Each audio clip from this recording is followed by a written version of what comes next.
Sir, through sir. Yeah, please. Please Yes, start, sir. sir. Please start. So good evening. Welcome all the dignitaries who have joined on this platform for the second presidential action plan, that is CME of the specialty series. As presented in the presidential action plan, every last Sunday, 8 to 9:30 will be the CME from one specialty group. This Sunday, we are starting from the infectious disease chapter. We will start the program with the pediatrician prayer by our treasurer, Dr. Rajkumar. Over to Dr. Rajkumar. Thank you, Dr. Somasundaram. Pediatrician's prayer. Grant us the quality of holistic healing. May we humbly realize how privileged we are in being bestowed with the ability to alleviate suffering. May we be emissaries of health, learning, charity, love, peace to all children and their parents, families, irrespective of status and creed. Give us the wisdom, understanding to change the things we can, retain the good, and accept within reason the things we cannot change. Grant us your blessings, grace, and mercy in all situations, at all times, amid all people. Thank you. Over to you, Dr. Somasundaram. Thank you. So good evening. So respected dignitaries on this platform, past President Dr. Rajendra Sir, President-elect Dr. Tirumurugan, invited guest for this evening, our National President-elect Dr. Singaravelu Sir, our South Zonal Vice President Dr. Jose, all the executive board members, our Vice President Dr. Vishwanathan, our academic coordinator Dr. T.N. Manohar, and all the office bearers of IAP Tamil Nadu State Chapter, executive board members, state executive board members, central IAP executive board members, district office bearers of IAP Tamil Nadu State Chapter, office bearers of Pediatric Infectious Disease Chapter, and the faculties for today's evening. Welcome you all for this first online CME of the specialty chapter. We have our National President-elect, Dr. Singaravelu Sir. Sir, thank you for accepting our invitation and be with us, cancelling your all the programs for this first online CME of the specialty chapter. Thank you, Dr. Jose Sir. With our kind invitation, you have, even though you have an engagement, you have accepted to be with us for this online program, and invite all the delegates who have joined on this platform for this first chapter. With this, I invite Dr. K. Rajendran, past president, to say a few words. Thank you, Dr. Somasundaram, and most respected today's Chief Guest, Dr. Singaravelu Sir, National President-elect 2026, and Vice President South Zone, Dr. Jose, and our Dynamic President, Dr. Somasundaram, and President-elect Dr. Tirumurugan, and our mother, Rajkumar, and other office bearers, and PIDA office bearers, Dr. Dhalashmi, Dr. Murugesh Lakshman, Dr. Arun Kumar, and Chairperson-elect Dr. Neonatal, Dr. Aswath, past Chairperson. More than that, our dynamic doyens of pediatrics, Dr. SPSR is here, Dr. Janani, and so on behalf of IAP, TNSC, I welcome one and all. Really, I'm happy that we have started this CME for the specialty subchapters. So past 2 years, we are having concentrating subchapters, and we are Kongupedikan. We have allotted 1 hour program for all subspecialties on CME day. And we are having last year we started almost 7-8 subchapters also. I really appreciate Dr. Somasundaram, who has started initiatives to give 1 program each month for subspecialty. I think this is now I think it's a neonatal period too. It's infant, now it's changing the subspecialties. I really appreciate Dr. Somasundaram initiative. And more than that, today's topic, invasive bacterial infection diagnosis, the current approach also is a good topic, and definitely enrich our knowledge of our pediatricians. We're really thankful to each and every one of you. Thank you very much. Thank you, Rajendra sir. Your vision of starting subspecialty chapters, you have given birth to the, as you told, to the neonates. So we will give shape to them and take it to the infancy to the childhood level. Thank you very much.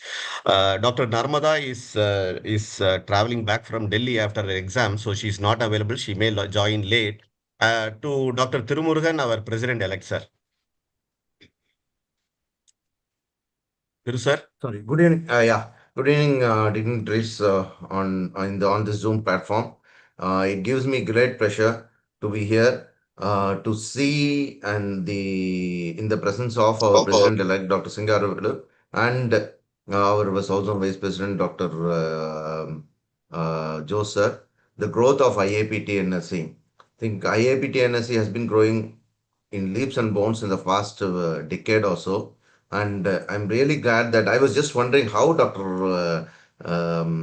Somasundram can come up with a new idea, and he has come up with a wonderful one of developing the subspecialty chapter, which is probably the one area we were lacking. So kudos to him, and my best wishes for all the chapters to grow further. I mean, I can already see people contacting me from various subspecialties saying how they can start their own chapter in Tamil Nadu. There are at least 2 or 3 who are already contracted. So I think that is the kind of interest which is being elicited by these kind of initiatives, and we are really happy to have the stalwarts who have contributed for the growth of IAP TNSC, particularly the PIDA P and TIDA, sorry PIDA TN, with Dr. SBS sir and Dr. Narmada, Dr. Janani ma'am, and all the others. They are the first subspecialty chapter to conduct a national conference in the recent memory, actually in Vellore, and that probably kickstarted a lot of things with regard to the subspecialty. So thank you very much for inviting me, for giving me this opportunity to share a few thoughts. Over to Dr. Somasundram, and my best wishes for the further programs. Thank you. Thank you very much, sir. As you told, a few subspecialty chapters have started requesting to start their sub-chapter, like cardiology chapter. Today only Dr. Saila spoke with me, and Dr. Satish Sharma spoke with me to start about the medico-legal chapter. So these are the chapters.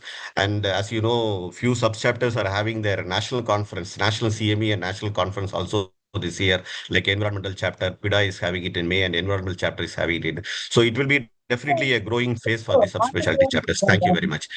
Over to our guest of honors, Professor Dr. Sigaravel sir, our President-elect National IAP 2026. Sir, over to you, sir, for your words.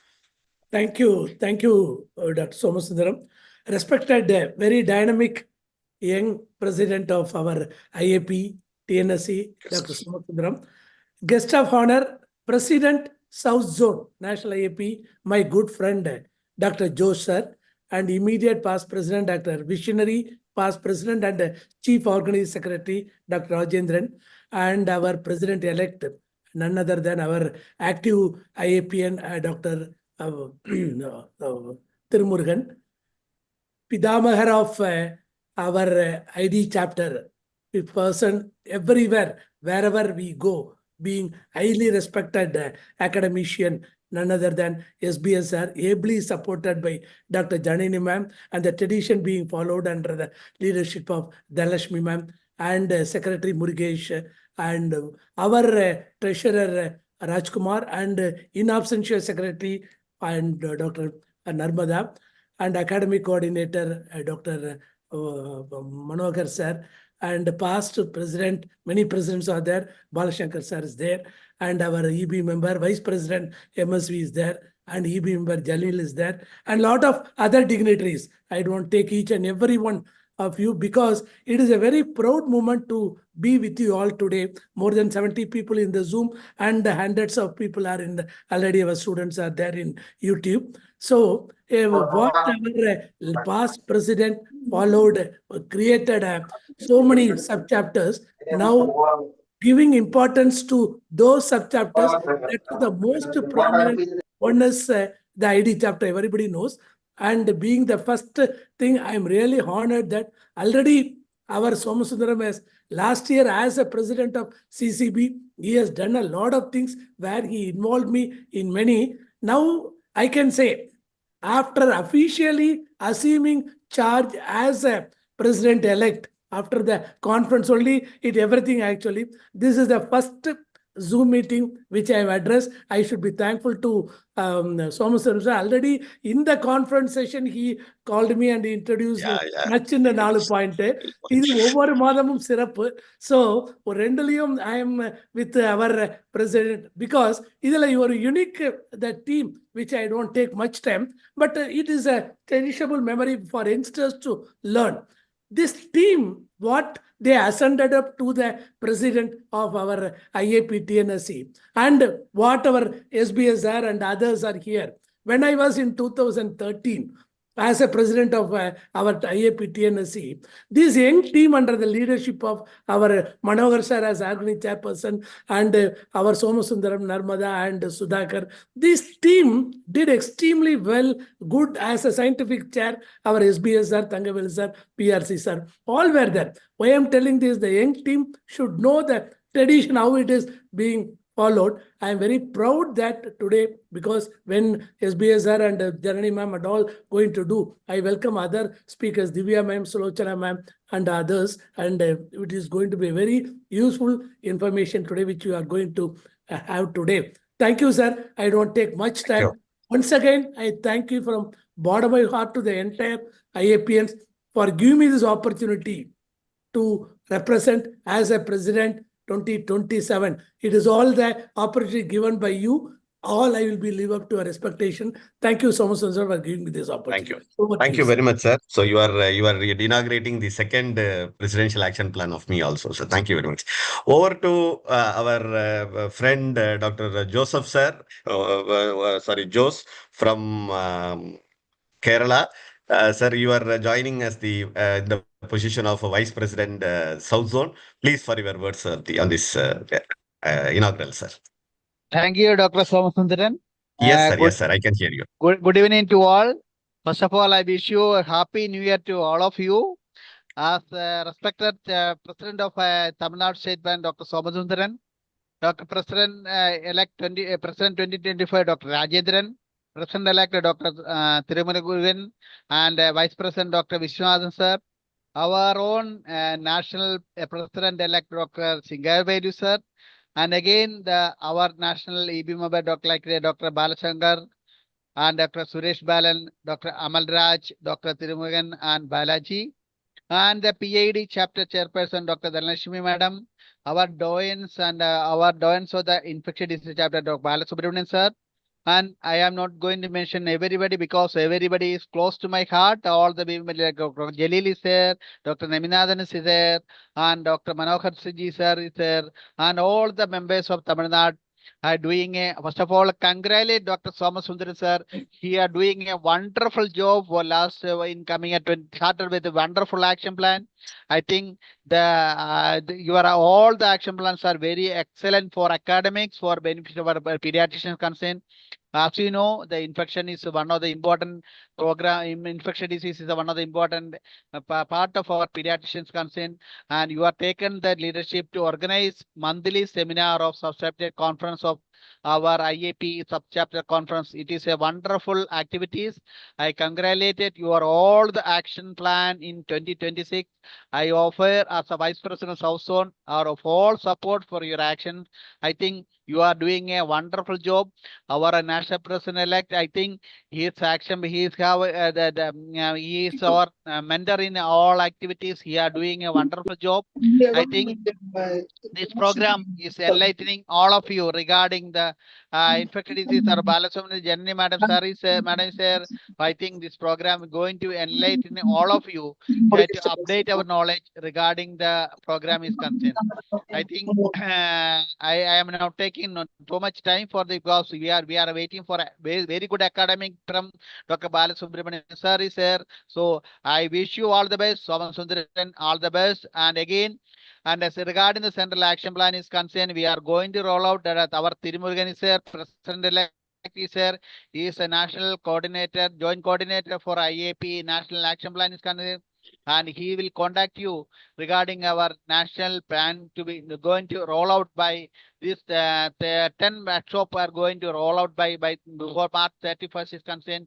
I request all the members to give all heart for Dr. Thirumagan to conduct the program in excellent manner. I request the branches to be ensured that all the allotted branches of Central IAP Action Plan to be finished before 31st March of this year. We are going to more action plan coming year, and wish you with this way. I thank the Tamil Nadu branch for giving me the opportunity to work as a vice president of South Zone. And again, we will work together, Tamil Nadu and Kerala work together for the benefit of IAPs. And we do, we are close friend of IAP is concerned. With this way, it's a honor for me to attend the inaugural function of this program, Somasundarji. And I wish you all the best for the program. Jai Hind, Jai IAP. Thank you, sir. Thank you very much for joining this and this very vibrant speech which you have given us for the inaugural function. Thank you very much. Before we proceed, we have we have the Academy of Pediatric Sciences initiated during the period of Dr. Suresh Balan, which is nurtured by Dr. Thirumurugan as the academic coordinator last year. Dr. Manogar sir, who is with me, guiding me for the past 14 years, is here as the academic coordinator. Sir, for your few words, please, sir. Yeah. Good evening, everyone, and a hearty welcome to this program of IAP TNSC Presidential Action Plan Program. Is to all the delegates and the office bearers of IAP TNSC. A special warm greetings to our Central IAP President-elect Dr. Singaravelu and South Zone Vice President Dr. Joseph. Today, as a monthly program of excellence, we have a subspecialty topic of infectious disease. The topic is chosen to help pediatricians to keep abreast of the current practices in diagnosis and management. Invasive bacterial infections carry considerable morbidity and mortality if they are not recognized early and managed appropriately. To enlighten us, we have with us dedicated and gifted teachers, Dr. S. Balasubramaniam, Dr. Janani Shankar, Dr. Murugesa Lakshmanan, Dr. Sulochana, and Dr. Divya. Thank you all, the faculty, for accepting our invitation and being here. We'll definitely get benefited from your talk. Over to you, Dr. Somasundaram. Thank you very much, sir. So I should be very thankful to the PIDA chapter under the chairpersonship of Dr. Dhanalakshmi and Dr. Murugesa Lakshmanan as the secretary. So within a short interval after we have taken over did the EB meeting and the approval, within a short period they have arranged this CME. So Dr. Dana is here as the chairperson. Dr. Dana, a few words from you before we go to the CME proper. So respected teachers, seniors and dignitaries on the dais, very good evening to one and all. On behalf of the organizing committee of TN chapter of Pediatric Infectious Disease Academy, we welcome you all for this first inaugural CME of Over Madamum, Over Sirappu. And I'm extremely thankful to TNID, Tamil Nadu chapter, guided by you, sir. Supported by the Rajendran sir, Thirumurugan sir, MSV sir, Narmada, Rajkumar and Dr. Manohar sir for trusting us and giving us the opportunity to do this program. And we warmly welcome our esteemed teacher and my mentor, Dr. SBS sir, whose guidance and wisdom have shaped many of us, and he is going to moderate the session. And we are also privileged to have Dr. Singaravelu sir, President-elect Central IAP, and Dr. Jose, who is the Vice President of Central IAP, for gracing the occasion and adding value to the CME. And it's our honor to extend our warm welcome to our distinguished teachers, Dr. Janani Shankar ma'am and Dr. Sulochana ma'am, who is our microbiologist, whose academic excellence and leadership continue to guide us. And we are delighted to welcome all other panelists, including our own chapter secretary, Dr. Murugesa Lakshmanan, and young, energetic ID consultant, Dr. Divya, for immediately accepting the invitation and contributing to the program. We once again welcome you all for the CME. Thank you, sir. Thank you. Thank you very much. Before we proceed, I recognize the presence of Dr. Vishwanathan, our Vice President. Sir, MSV, sir. Good evening. Vanakkam ellarkum. Happy Republic Day. And thanks, good initiative, Dr. Somasundaram, this subspecialty series. And greetings to past President, Dr. Raj, President-elect Dr. Thirumurugan, and Secretaries Narmada and Rajkumar, and of course all the Central IAP President-elect Dr. Singaravil sir, and our South Zone Vice President Dr. Osaf, and all the PIDA office bearers, Dr. Dhanalakshmi, Dr. Murugesh Lakshman, Dr. Arun, and of course Dr. Neminathan, and our convener today, Dr. Balasubramaniam sir. I'm sure the program is going to rock. Thank you very much. Thank you, sir. So, if Dr. Ashwath sir was not able to join, he's the past chairperson of PIDA. Is he somewhere? He's traveling. He's not able to have. Traveling. Okay, He's okay, traveling. sir. Few words from you, sir, as the president-elect of PIDA. Yeah. Thank you, Then the we most wind up. dynamic and most respected president, Dr. Somasundaram sir. My elder brothers, role models, Dr. Singaravelu and Dr. Jose sir. My friends, Dr. Rajendran, Dr. Tirumurugan, Dr. Narmada, Dr. Rajkumar, and my own PIDA chairman, Dr. Dhanalakshmi, Murugesh Lakshman, and Arun Vikraman. And my sincere thanks to Ashwath and Dr. SPS sir and Janni madam. My friends who have joined this meeting, Dr. Manohar sir, MSV, Jalil sir, and Balashankar. This initiative, which is started with the infectious disease chapter, is going to be a pandemic. Dr. Somasundram, this is going to be a pandemic of CMEs in your period. I'm sure this infectious enthusiasm will spread across the entire Tamil Nadu. Wish you all the best. Thank you. Thank you very much. So we'll wind up the inaugural with the vote of thanks from the Secretary of PIDA, Dr. Murugesh Lakshmanan. Murugesh? Good evening, everyone. So first and foremost, we express our deep gratitude to our guest of honor of today function, Dr. Singaravil sir, our National President-elect 2026, and Dr. Jose sir, who is the Vice President, Central IAP for South Zone. Thank you, sirs, for your inspiring presence and setting a visionary tone for the Presidential Action Plan for 2026. And we owe the success of this initiative. Over Madam Osarappu. Thank you, sir, for keeping the name Tamil. It's catchy. At Nachanu Nalu point. Also, there's a catchy one, and there's become a new trend, keeping the name in Tamil. Thank you, sir, for inspiring leadership. And also for Rajendran sir and Thiru sir for always continuing to guide us and their visionary things. And finally, thanks to our faculties of today's session, our own SBS sir, Janni madam, Dr. Divya and Dr. Sulachana for accepting to be faculty for today's session at short notice. And finally, to the participants, all the delegates for joining us. Your presence is what makes the program meaningful. Thank you for your dedication advancing child health in Tamil Nadu. I look forward to seeing you at our next monthly CME with another subspecialty chapter. Thank you all and have a wonderful night. Thank you, sir. Thank you. Thank you very much, Murugesh Lakshmanan. And we now go on to the CME proper, and we have none other than our scientific academic guru, Dr. SPS sir, who is taking over as the moderator of the program, or to Dr. Dana and Dr. Murugesh to carry on the proceedings of the CME. Thank you. Thank you, sir. Dana, madam? Yes, sir. We can start the program, sir. Sir, SBS, sir. Request you to kindly start the sessions. I have to be allowed to share the screen. I'm doing, sir. I'm making use the host.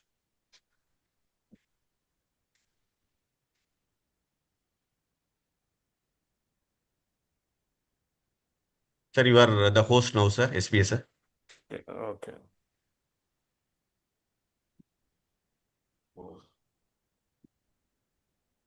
Yeah, is my PowerPoint visible, Dr. Somasundaram? Yes, sir. Yes, sir. It is visible, sir.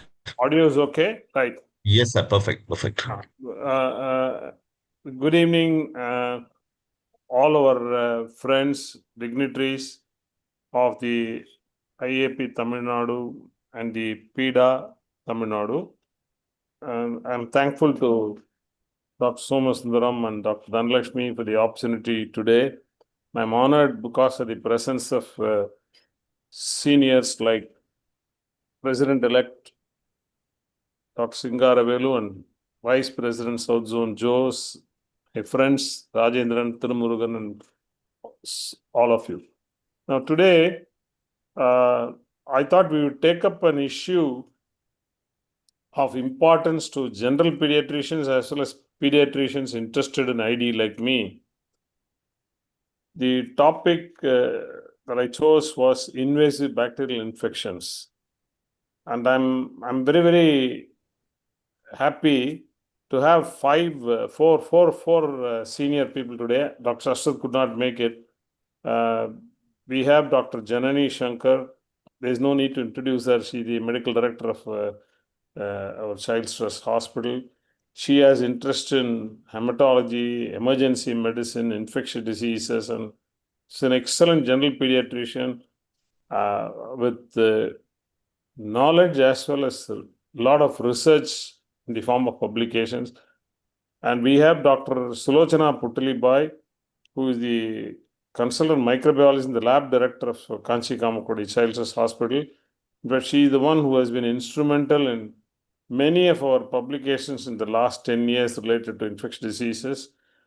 Dr. Murugesan Lakshmanan is an upcoming academician in the PIDA. We look forward to his inputs today. Dr. Divya Nandakumar is a young Tuk. She graduated from Child Stress with DNB. Then she went on to do fellowship in CMC Vellore. She is now settled in Ramchandra Medical College as an ID consultant.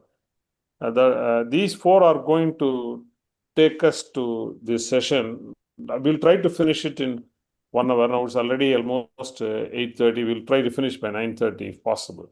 The focus today is, for today's session will be as follows.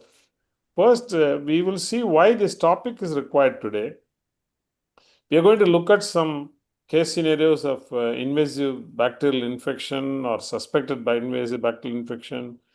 And I'm going to discuss with the experts the approach to diagnose with lab tests and expert inputs on traditional and new lab tests. And with the senior microbiologist there, she will guide us through all this. And ultimately, I'm going to talk about the summary and take-home messages and future.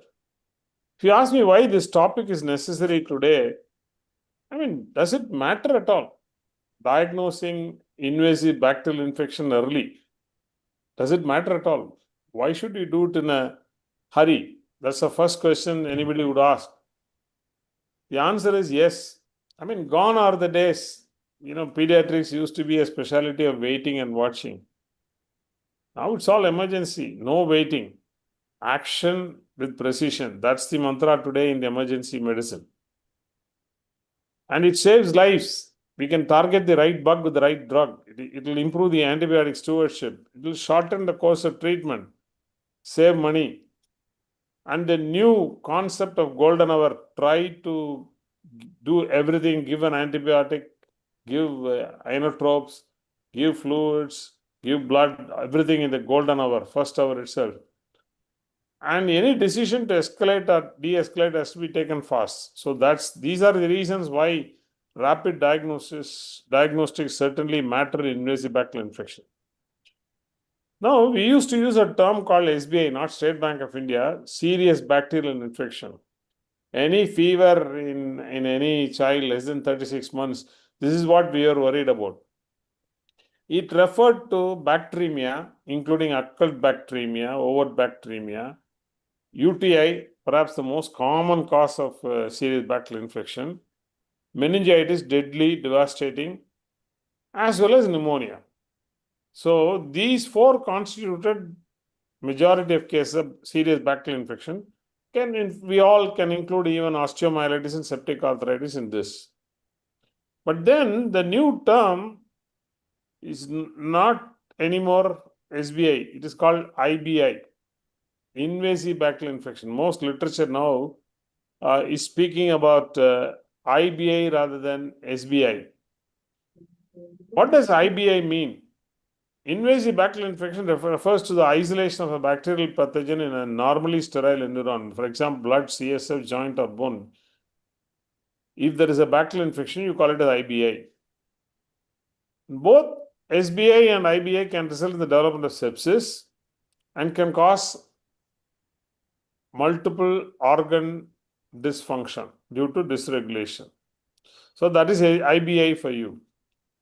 Now, with the help of the 4 experts, I'm going to take you through 4 cases of IBI bar suspected IBI with stress on approach to lab diagnostics as well as comparison of traditional and new lab tests which are coming up. Let us take a very common scenario of a neonate with fever. A 3-day-old infant is noted to be warm. The pediatrician, with his auxiliary thermometer, measured the temperature as 102. Sorry, hello? Sir, yeah. Mute the others, please. Yeah. Yes, madam, I am muting it. Okay, 3 days old, temperature 102, sepsis suspected. Let me ask the senior most in the panel, Dr. Janani Shankar. Dr. Janani, how do you make a rapid diagnosis of sepsis or SBI in this patient? And what do you think is the way, in child stress, we have a fantastic neonatal nursery. What would they do today? And what is your current protocol for investigation? Dr. Janani Shankar, please. Yeah. Neonate with fever. Yeah. So neonate, as you mentioned, neonate with fever is an emergency.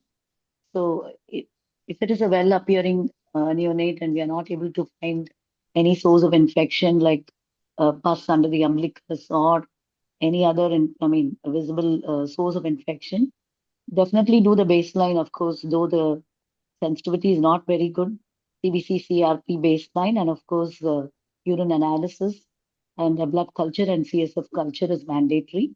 If the mother had any history of genital lesions, we would think the risk of HSV and admit this child. Pending cultures start on, if there is a risk of HSV in the mother, start on acyclovir and antibiotics according to the local and prevailing sensitivity pattern and the prevailing organisms that are isolated commonly.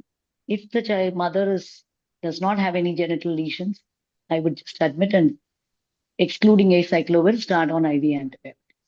Excellent, excellent. I think the very important point given by Dr. Janani is to be noted. That is, today, in addition to covering for bacterial sepsis with antibiotics, the new mantra, not only in neonatology, but also in early infancy, if there is any suggestion that there is a possibility of HSV, empirical acyclovir is initially started in addition to antibiotics. Very importantly, in addition to CSF studies for bacterial cultures, you should also do HSV PCR or multiplex PCR. Now, what is the role of Dr. Janani Shankar? You have a lot of interest and experience in hematology. Where do you think CBC stands today in a neonatal fever? What is the role today? CBC does not have a very good sensitivity and specificity in a child neonate with fever, but it has to be correlated with the other investigations and also with the clinical condition of the child. Maybe the immature neutrophils, the band forms, those things play a better role. And I think the immature to total neutrophil ratio, the ITR, and the mean neutrophil volume also plays a role. That's an upcoming thing that there are a lot of reports where you can use the mean neutrophil volume as a good marker for predicting neonatal sepsis. It has a very good sensitivity. And also a good look at the smear by an experienced pathologist who would say that the number of nucleated, the band forms or more, and those things give a clue, but not per se the CBC alone. Very rightly said. Okay. Neither leukopenia nor leukocytosis is going to confirm sepsis. Normal counts don't rule out sepsis. Is that right, Dr. Janani? Yes, sir. Yes, sir. Okay. Now, let me ask Dr. Murugesh Lakshmanan. I'm sure you must be doing CRP in fever.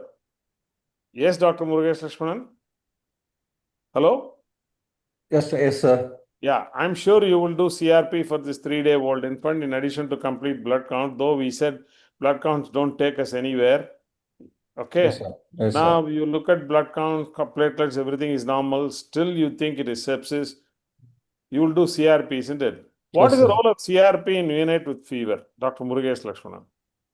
CRP basically, I think it takes at least 12 to 24 hours to rise after an infection. So it's very unsuitable for an early diagnosis. Like in this infant, where there's a short duration of fever, I think its role is limited. And also, a single measurement of CRP is not a very useful aid in diagnosing neonatal sepsis. It's more of the trend of CRP as a serial measurement, which will help us in deciding whether the child is going for sepsis or not, and more than a single measurement, sir. Okay, if you do it very early, you may miss. And there are also, we know that for several false positives including meconium aspiration syndrome, Yes, sir. asphyxia, etc. And it starts rising by about 6 hours. And if you do it very early, if you check the temperature is 102, 2 hours only fever, you do a CRP, it might not go up. Okay. Yes, Now, Dr. Divya, now I'm sure in CMC also things are changing. Now, somebody used to joke that CRP is a communist test and procalcitonin is a capitalist test. Okay. What do you think is the role of procalcitonin in neonate with fever like this, who's 3 days old? Dr. Divya. Yes, sir. So, when compared to CRP, procalcitonin, the one advantage it rises very early, within 2 to 3 hours. But as said before, a single value of procalcitonin does not help very much. So we'll have to correlate along with clinical findings and other lab tests. And moreover, serial procalcitonin values can help us in guiding the course of antibiotic therapy or stopping the antibiotic therapy. I feel procalcitonin plays a role there. Okay. Let me ask our microbiologist, madam. Dr. Sulochana, what is your comment on CRP and PCT in neonate with fever? Both are the sepsis biomarkers. So it is just indicate that there is an inflammation is going on. In the neonate, particularly early onset, the PCT, naturally there is a physiological increase. That is something which you have to keep in mind. So an increased PCT can be found even in a normal child for the at least till 48 to 72 hours. That is one point we have to keep in mind. The second one is CRP and PCT has a ruling out. Say both are negative or it is values are less than, say CRP is less than 1 and PCT is less than 0.5 nanograms per ml. It means there is, again, 2 serial measurements will tell you that the likelihood of sepsis is less. But when it is positive, as you rightly said, it can be due to an asphyxia, meconium aspiration.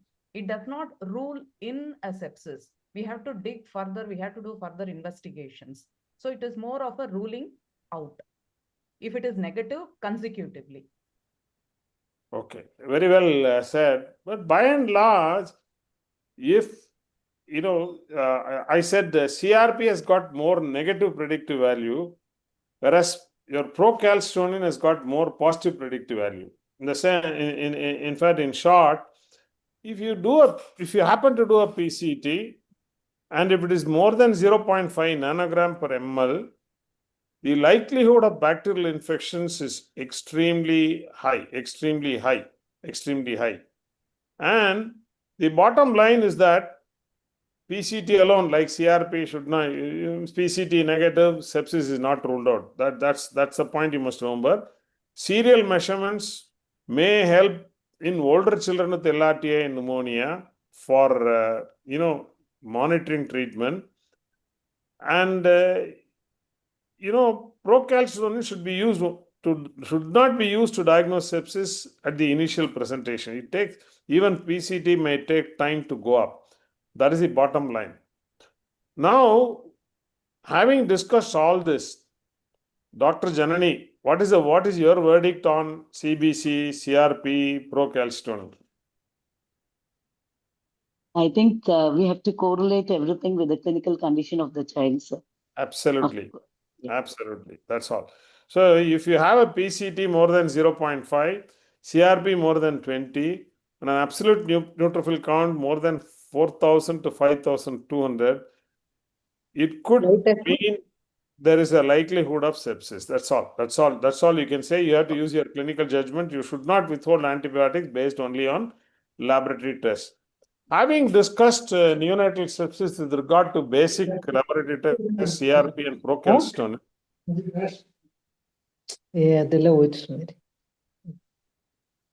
let us move. Somasundaram, can you mute all the others, please? Let us move Except the to moderator and the panelists, please mute everyone else. Ma'am, sir is having the host, so I'm not able to do that. So you have to can you mute meet, then.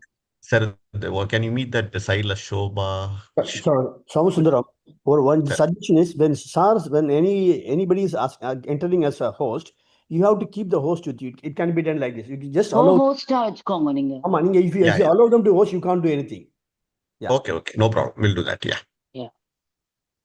Okay, sir. Next, Bhatira, sir. Yeah, sure. Having discussed the limitations of basic laboratory tests in neonatal fever, let us move forward to case scenario 2. This is a 2-year-old boy who has fever for 24 hours, 39 degrees recorded. Intake is okay. The mother has recorded 39 and you record 38.7. Heart rate is 158. Respiratory rate is 26. On examination, there is absolutely no clue to the fever. Okay. 24-hour fever, no clues. In such a situation, which factors in such a case you will consider as indicative of high risk of SBI or IBI? Dr. Murugesh Lakshmanan. So this is a 2-year-old child with no focus actually, but anyway, we should always search for a focus. If there's any hidden abscess like a pus in the ear or somewhere, pus somewhere. So always you should search for a source. And in sight of all the clinical examination, child is looking normal and his intake is okay. He's actually at low risk. The risk factors for serious bacterial infection will be definitely age less than 3 months old infant. The child is very ill appearance, is not taking orally, is a pale or mottled appearance. A child with comorbidities like any coexisting congenital heart disease or immune deficiency, is immunocompromised status. All this make the child at high risk for a serial bacterial infection. Otherwise, this child, I don't think is excellent for a serious bacterial infection. Excellent, Dr. Murugesh Lakshmanan. Okay. Yeah. See, even if there is fever for a day, fever. Also, we should ask for the history of the family. If there's a history of a fever in the family, it will go more towards a viral fever. Okay. So this child who's 2 years old, temperature more than 102. Sir. Mute that Yes, sir. Nagarjun, please. Yeah. Yeah, sir, can I take the host and then make you co-host, sir? Just No that problem. will solve the No problem. problem. No I'll problem. do it.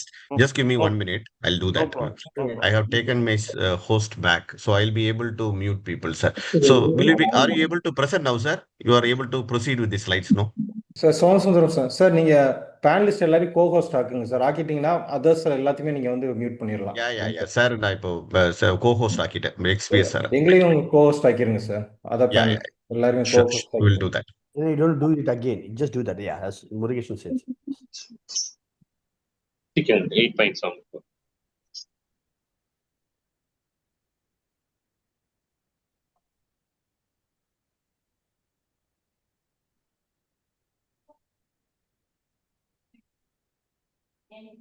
Yes, sir.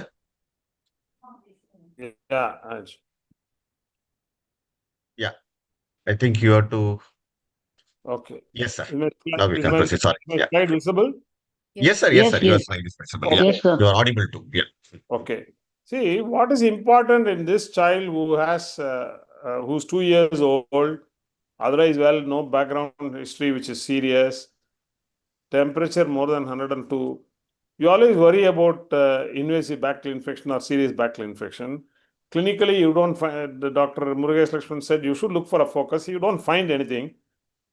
You need not be in a hurry to go ahead with all investigation like in a neonate, unless any of these 4 risk factors is present. Age less than 3 months, even if there are no clues to the cause of fever, you should consider it as a case of invasive bacterial infection or serious bacterial infection.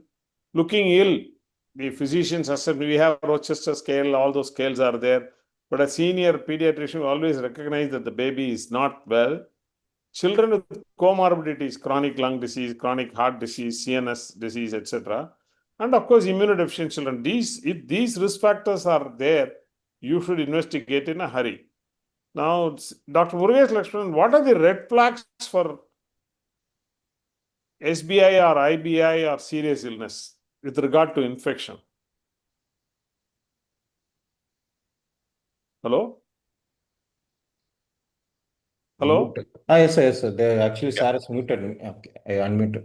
So the NICE guidelines has given a traffic light system like a green, amber, and red colored system to say the no risk, intermediate risk, and high risk for serious bacterial infection.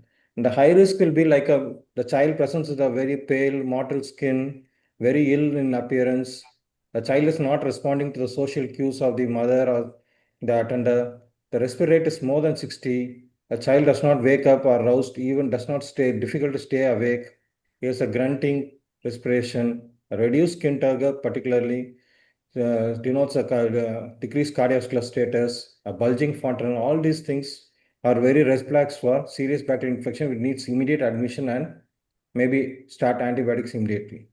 Excellent, excellent. So if you have a child who has suggestion of a CNS infection, suggestion of a serious lower respiratory infection, suggestion of a shock, okay, in the form of various abnormalities on clinical examination, you should consider them as red flags for invasive bacterial infection. Let us move to case number 3. This is an infant with fever. In the second case, we talked about only clinical assessment. Now we are going to move to lab assessment in the third case. Here is a 6-month-old infant, previously well, fever 102, no localizing signs. Is there a possibility of this being an invasive bacterial infection? And how do you make a rapid diagnosis of invasive bacterial infection? Let me ask this question to Dr. Divya. Yes, sir. So in this 6 months old infant with a fever of 1 or 2, which is high grade and no localizing signs.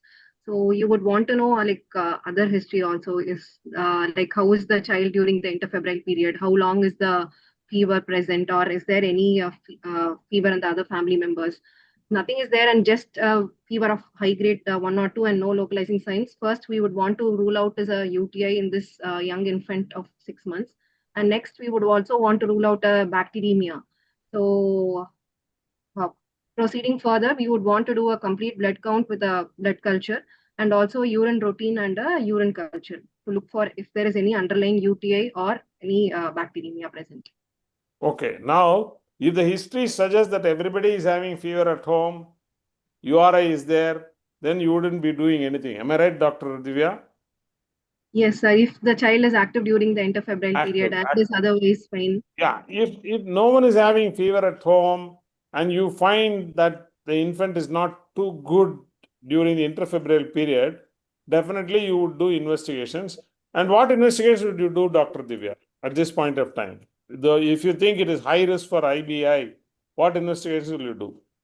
So complete blood count with a differential count, sir, and a blood culture to see if there is any bacteremia. And also fever without focus in a young infant, we would want to rule out a urinary tract infection. So I would do a urine routine with a urine culture, probably a catheterized urine culture. Okay, okay. Will you do a CRP or a procalcitonin, or you will not do at all? CRP, as said earlier, only serial CRP values are useful, sir. Not a single CRP value. Dr. Janani, 6 months old, you are admitting the child in KKC stage. Will you do CRP or procalcitonin or not today? No, sir. No. Let me ask Murugesh Lakshmanan. Dr. Murugesh Lakshmanan, what do you do in your practice? So start with the CBC, sir, and do a CRT, sir. And do a CRP. Dr. Sulochana, would you generate more revenue to your lab by asking us to do procalcitonin? Definitely no, sir. Okay. Now, basic tests, definitely CBC and differential. I think we should include, if there is a slightest doubt that the infant is seriously ill, you should do a glucose. And CRP and procalcitonin may be used but are not recommended routinely in most guidelines. Blood culture, urine culture, yes. Okay. Now, what about other tests, Dr. Janani? In some situation, in addition to all this, you might be ordering other tests.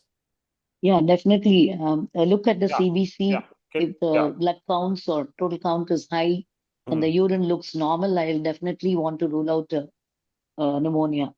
So I would order for a chest X-ray. And if the child has blood and mucus in stool, probably a stool culture also. And if the child is drowsy and also, not the GCS is not as expected, then I would also order for a CSF. Okay, rightly said. Now, we must remember the threshold values for these blood inflammatory markers in febrile young infants. Procalcitonin, please remember 0.5 the cutoff. Absolute neutrophil count, ANC 4000 the cutoff. Okay, CRP 20 milligram per liter is the cutoff, and fever itself by itself 38.5 is a good marker for the possibility of invasive bacterial infection. But what is important to remember is that, as I said earlier, whether it is leukopenia or whether it is neutrophilic leukocytosis, even borderline thrombocytopenia, we shouldn't be carried away by these numbers. It's like, stock market. One day the stock market will go up, the other day the stock market will come down. So in one case the counts may be high, one case counts may be low, one case counts may not be high or low, it will be normal. So counts alone cannot differentiate serious bacterial infection from a viral illness. Now, what about Picaran rule, Dr. Divya? I recently read that this is very, very useful. Do you apply it in your practice? Do you think this is a very useful clinical rule for ruling out invasive bacterial infection? Dr. Divya. Current rule is nothing but pediatric emergency care applied research network rule. So basically for infants presenting between 1 month to 3 months of age. So we can identify based on certain lab tests whether they are at low risk for invasive bacterial infections, which include a normal urine analysis, a procalcitonin of less than 0.5 nanogram per ml, and an absolute neutrophil count less than 4,000 per ml. So if all these criteria are fulfilled and if the infant is between 1 to 3 months of age, we can say that they are at lower risk for invasive bacterial infection. Yeah, this is a typical capitalistic approach. They have stopped doing CRP in the US and they have now started doing only procalcitonin, and they go in an infant who has fever without focus, 29 to 60 days of age. They go by procalcitonin and the cutoff is 0.5 nanogram, and they go by an absolute neutrophil count which is less than 4,000. This is called the Picaran rule. Now, what we must remember is that if you think it could be a bacterial infection, if the child has fever more than 102, it could be UTI, it could be bacteremia, occult, it could be pneumonia. And now, Dr. Janani Shankar, please. Now, do you think we should change our approach to acting aggressively when there is fever without focus in a young child? Like in the past, any day, we always used to worry about occult bacteremia. We used to always ask for CBC, lumbar puncture, blood culture, etc. Now, a fully immunized child, say a 6 months old child has received all doses of PCV, all doses of DPT, HIB, etc., fully immunized. Would you approach this child, this infant, in the same aggressive manner we used to carry out earlier, or do you think we can be slow? Dr. Janani. Yeah, sir. Immunization does not does not protect them completely from infections. So probably I would correlate an immunized child, I would definitely correlate with the clinical examination and the other investigations, baseline investigations. Just because they are immunized against PCV or I wouldn't be, very complacent and not do anything. I would again correlate with the clinical condition and the other lab tests. Because we've seen many children who've been vaccinated against PCV still having pneumonia and meningitis. Yeah, very rightly said. In fact, I am giving this quotation from Up to Date. I'm just reading out the sentence for the sake of clarity.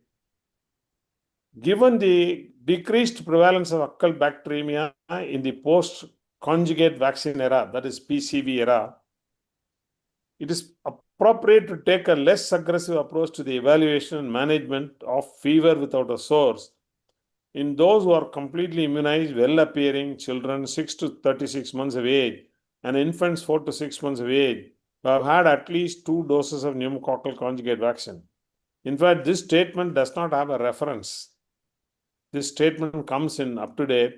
But as Dr. Janani said, if the infant is clinically well, fully immunized, and does not have the risk factors for occult bacteremia or serious bacterial infection, yes, you can be less aggressive than before. But as she said, just because 3 doses of conjugate vaccine, 2 doses of conjugate vaccine, even 4 doses of conjugate vaccine has been given, we cannot confidently exclude that this infant does not have a pneumococcal invasive disease. Coming to the summary of labs, in a sick child with fever, we should do blood glucose, ABG and BBG, we should assess the lactate, which is coming up in a big way. We should do blood counts, renal function test, calcium, bilirubin, ALT, PT, PTT, INR if there is shock, CRP and procalcitonin, urine routine and culture, needless to say, they are important. Blood culture and other cultures like, CSF cultures should be done. And of course, fibrinogen and D-dimer may be considered if there is septic shock. Right. Now, we'll come to the microbiologist area. Dr. Sulochana, nowadays, it's fast food, fast phone, fast computer, fast internet. And the clinicians today expect your microbiology lab to give us fast reports.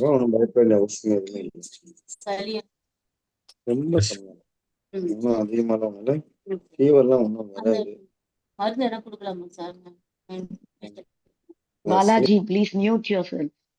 This clinic is not closed even now. Okay. Maybe by midnight he'll close. Right? Okay. And like fast food, fast computer, fast internet, fast phone, we clinicians expect the microbiologists to give us fast blood culture reports. How rapid is it these days, madam? So currently the system is automated systems are available. Even it is now introduced even in the government hospitals. So since the automated system monitors the growth every at a specific frequency, so we are able to get the positive flagging mostly in our KKCTH, we get it less than 24 hours. If there is a true bacteremia, we get it less than 24 hours. And another, so we should be able to give the results within 48 hours from the day time it is flagged. So this is the least the fastest we can do with the blood culture, with an automated blood culture. Okay. Rightly said by Dr. Sulochana, most often, the lab gives you that there is some signal definitely by 24 hours. And if you happen to send the culture in the evening, next morning, 10 o'clock, when the microbiologist comes, 12 to 13 hours. In fact, I've seen they upload in the computer. And most centers say, literature also says, 12 to 13 hours 12 the culture in the evening, next morning, 10 o'clock, when the microbiologist comes, 12 to 13 hours. Even I've seen, I don't know, it's echoing. Now it is okay. Now it's okay. Now it's okay, sir. Yeah. Yeah, majority of cultures are identified in 12 to 13 hours.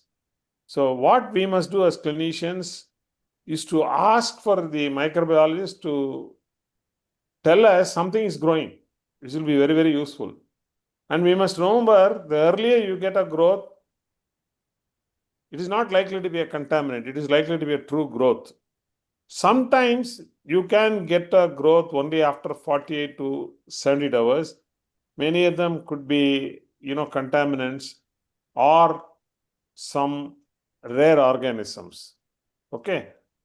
Let us hear from Dr. Sulochana. As clinicians, as practicing pediatricians, what do you think are the do's and don'ts for us in terms of doing blood cultures? Dr. Sulochana, please. So first, let me do the do's is you should collect adequate volume of blood. That is the most critical of to get a good yield. Please define adequate volume, madam.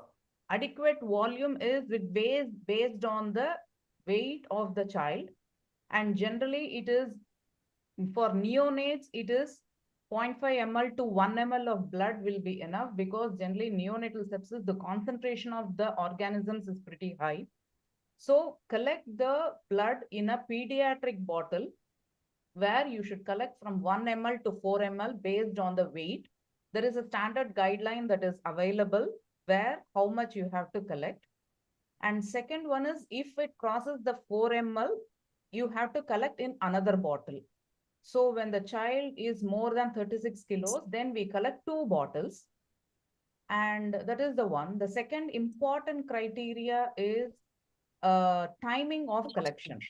It should be collected before starting the antibiotics. That is very, very critical. Even though the current system that we are using in KKCTH has resins that can absorb the antibiotics, but it is to get a better yield, it is always advisable to take the blood culture, collect, and then start the antibiotics. This is the next very important. So automated system, then the very, very important one is to prevent contamination. The collection has to be done after clean disinfection of the skin, because the skin has so many commensals, that is like the coagulase negative staphylococcus, diphtheroids, and all those things. What happens is if the skin asepsis is not done properly, these organisms will enter into the blood culture bottle and it will give a flags positive, where the actual bug we will not be able to collect. So the 3 points that has to be take home will be collect enough volume. There is a tabular column, it is available. That's why I'm not able to share. Probably we will send it across when you require. So volume of the blood, timing of collection, and the way it is collected for good asepsis is required. These are 3 take-home messages.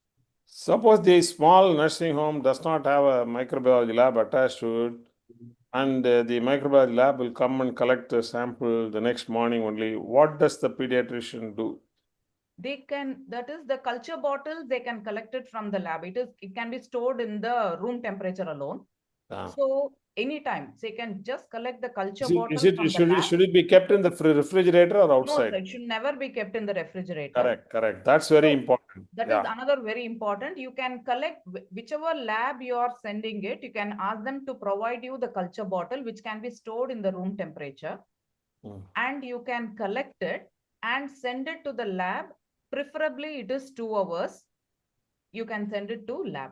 The point is you can keep it, you have to keep it in room temperature. Yeah, very important message from Dr. Sulochana. It should not be kept inside the fridge, isn't it? It will affect the chance for the growth. Yeah. Okay, that's important. And very important, proper sterility of the skin should be ensured with chlorhexidine or whatever that is a recommendation. As much blood as possible should be sent. And once it exceeds more than 4 ml, you have to use more than 1 bottle. And Dr. Sulochana, do you recommend one set of cultures or two set of cultures? One culture or two cultures simultaneously from two different sites? Sir, two sets of culture, why do they advise us to see if the other one, if the one side is showing a contamination, you will be worried whether this is a contaminant or should I be treating. So if it is a true infection, the other site also will be growing it. But generally from the experience of KKCTH, I mean, we collect it quite well. So the single site collection itself should be enough. But when it comes to an intensive care unit where we do not want to miss, so we do a dual collection. Agreed. And also situations like infective endocarditis, a child who has received antibiotics, who's critically ill, definitely you would prefer to do two sets of cultures rather than one set of culture. Okay. Now, are there any new markers for diagnosis sepsis, Dr. Sulochana? We keep reading and we keep hearing. I thought you are the best person to tell us what are the new markers in sepsis. Dr. Sulochana, please. So the established markers are the CRP and the PCT. And naturally the lactate. Basically, the biomarkers do not actually indicate the infection. They indicate that there is an inflammatory process is going on, the CRP and the PCT. The next one, very common, is the lactate, just indicates there is an hypoxia that is going on. And ferritin, the same way, it is inflammatory. So if there is newer markers are the interleukins that are coming up, that is the IL-8 and IL-10s. Then the specific organ markers are the NGAL, which is neutrophil gelatinase associated lipocalin. I know it is a bit mouthful, but we generally call it as NGAL. It is a very early marker of acute kidney injury, AKI, due to sepsis. It is rises within 2 to 6 hours itself. So even before the creatinine shows a rise, you can do the NGAL and see it goes up. And there is another marker which is specifically for the neurological dysfunction that is called as an adipocyte fatty acid binding protein, where there is and indicates the neurological dysfunction. The KL6, that Krebs-Von Leugen, and specifically it is produced by the alveolar cells. So lung injury can be detected very early by this. The NGAL is slowly coming up into the market, which is automated systems are introducing it. The other two are still in the pipeline. Excellent. Now, we have all, learned that there may be specific biomarkers for indicating which organ is injured due to sepsis. For example, as Madam said, NGAL for kidney and AFAB-BP for CNS and KL6 for lung injury. And we know ferritin is a marker of inflammation. Lactate is a marker of sepsis. These are coming up in a big way. Now, what we are trying to achieve is by doing biomarkers, we try to identify which organ is injured, and we try to protect the organ and treat the organ injury early. And also, escalation and de-escalation will be perfect if we have good biomarkers. Now, what about this metabolomics? This is some new term Dr. Janani or Dr. Divya can take up. What is this metabolomics? I recently read about metabolomics in the AI. Very interesting to look at. What is your comment, Dr. Janani and Dr. Divya? I'm not sure, sir. Yeah, Divya? I've also heard, but I don't know much about it. That's okay, sir. I also don't know much. Divya? Nothing but the breakdown products of metabolic after the end of metabolism, sir. Like from DNA, it goes into RNA and then the proteomics, and finally we get the metabolic products like the glucose, amino acids, lipids. They just study about it, and those are called the metabolome. And finally, the study of the metabolome is called as the metabolomics. Okay. Now, in fact, in a way, somebody layman like me can understand. We are now moving away from clinical pathology and bacteriology to diagnose sepsis. We are moving into the biochemistry lab. They they measure so many acids and so many enzymes, they are believed to give more information than acute phase reactants regarding whether a particular patient has got sepsis or not. That is metabolomics. It is emerging. 10 years from now, I'm sure we'll hear more about it. For example, they have assessed so many factors like tumor necrosis related, apoptosis inducing ligand, interferon gamma induced protein, etc. They are all going to come up in a big way in the early diagnosis of sepsis. Let us move to the third case. This is a boy with bullous lesions, fever, and shock. He had lesions like this. He came in shock. He was intubated. He was sent to the ICU. And Dr. Janani, could you tell us could you tell us what tests will you order in a boy who has lesions like this and who has what looks like a septic shock? Yeah. So definitely he has a skin lesion, which looks like a focus. There is a cellulitis and he's in a state of shock. Definitely, of course, the baseline CBC. Maybe I would order a CRP for this boy, just to for the serial CRP for continuing of antibiotics. Definitely blood culture, as Dr. Sulochana said, blood culture would be the first thing that I would do in this child, because the golden hour, we should start him on antibiotics because he's in a state of shock. So take blood cultures, following all the protocols, all the points mentioned by Dr. Sulochana, and start empiric broad spectrum antibiotics. Of course, VBG would be ideal in this child because it will give you the bicarbonate, lactate. And of course, fluid management is also major key in the management, and decide on vasoactive agents if the child does not respond to the fluid boluses. Okay. Dr. Murugesh Lakshmanan, what about serum lactate? Do you do in children with septic shock today? And what is its role? How do you interpret? Hello? Hello? Yes, sir. So definitely serum lactate in sepsis has a role.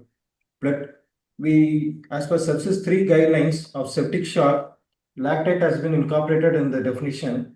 Any lactate more than 2 millimole per liter along with the hypotension which requires a vasopressor support is defined as septic shock in sepsis 3 guidelines.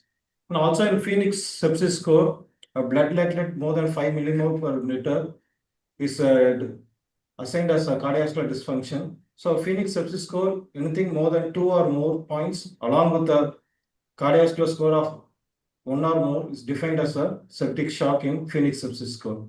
So in surveying sepsis guidelines, whenever the child is presented with septic shock, you need to start an antibiotic within 1 hour of arrival. So definitely lactate measurement has a role in sepsis and antibiotic management in the child. Excellent, excellent. Any blood lactate level which is there is more than 2 millimoles per liter suggests that there is likely to be an organ dysfunction, and the threshold for starting inotrope should be low in such a patient. And anything more than 5, certainly it's very, very important to act aggressively in terms of cardiovascular system support. And nowadays we do in the VBG or ABG itself in the ER measurement of blood lactate. Let us move on to the last case of our discussion, which will lead to several new developments. This is a 5-year-old child intubated for dengue shock in the ICU on low dose noradrenaline improving. And in spite of all the support, new fever spikes appear on day 6, while labs and vasoactives are settling down. Cultures were sent before antibiotics from the central line plus peripheral line.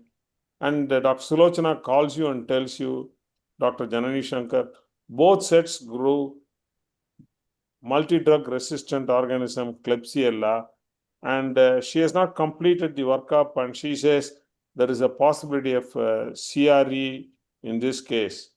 Okay, this is actually a case which I had taken from a recent module of the IAP we did in Kolkata, antibiotic strike T20. This case scenario is prepared by Dr. Maninder, and I have to acknowledge his input. let us move forward. So dengue, inpatient, ICU care, non-inotropes, develops fever again.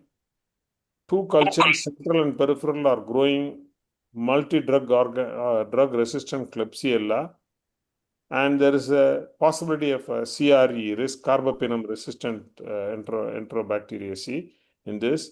And the blood culture report Dr. Sulochana gives like this: colistin intermediate, ceftazidime avibactam intermediate, meropenem resistant. Dr. Janani, how would you proceed? What would you talk to?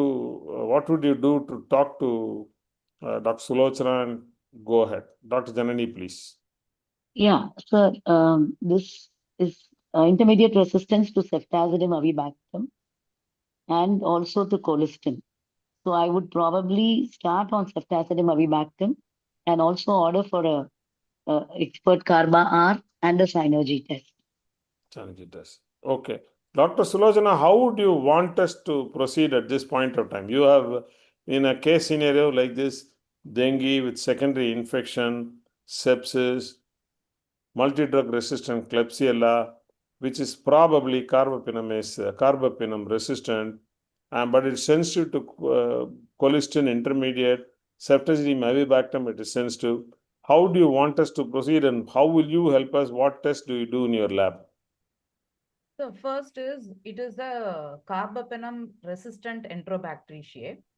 So we have to go, what are all the drugs that the physician can use to treat the carbapenem resistant Enterobacteriaceae? This is the question that physician wants.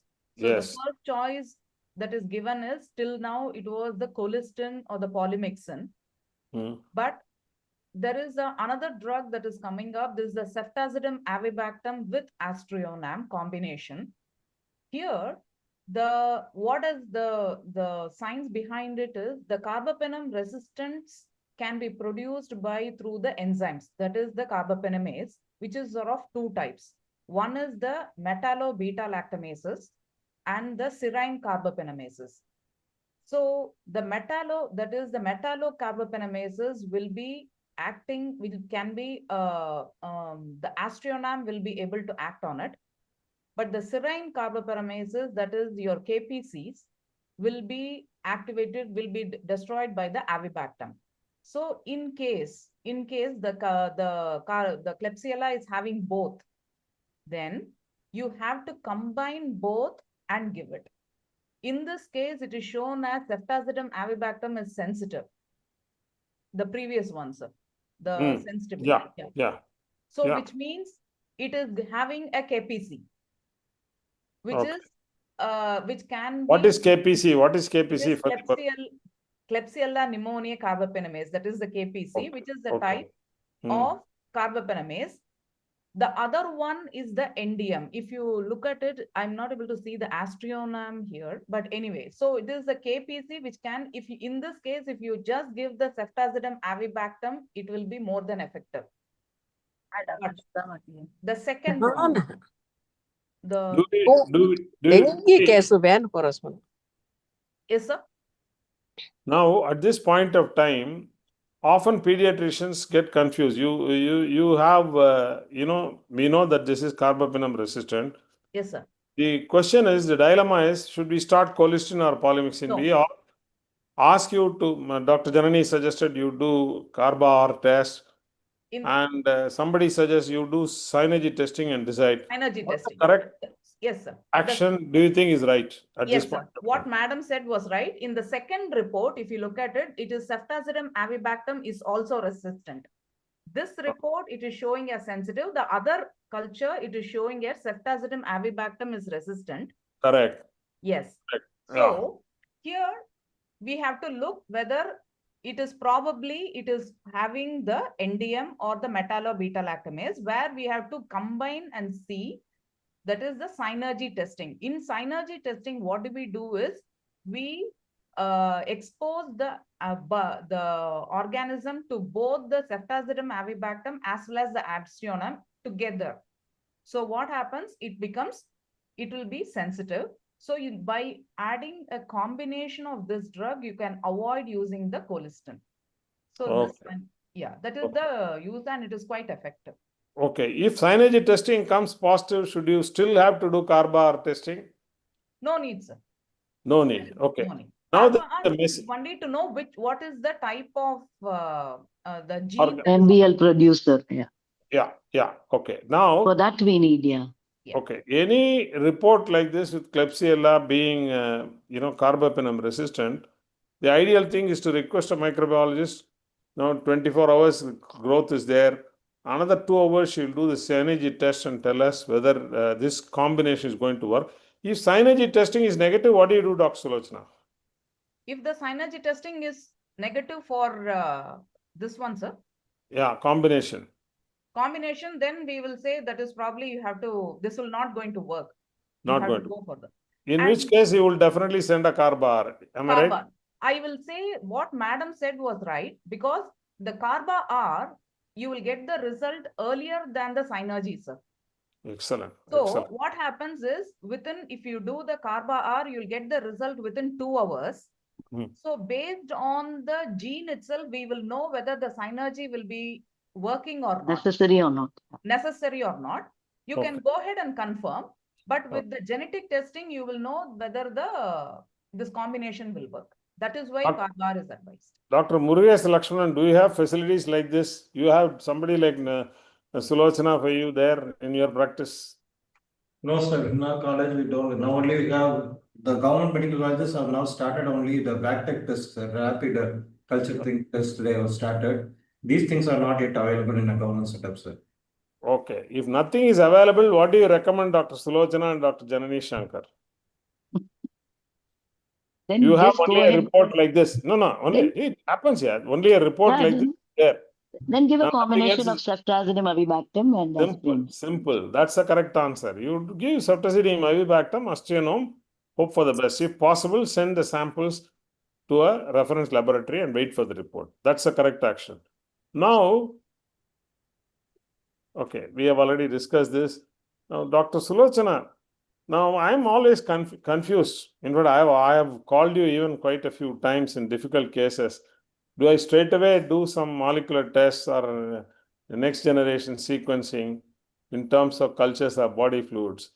What do you think are the indications for straight away asking for molecular tests and NGS, next generation system tests? So the NGS will be useful when you are not getting any answers through the regular test. That is culture negative.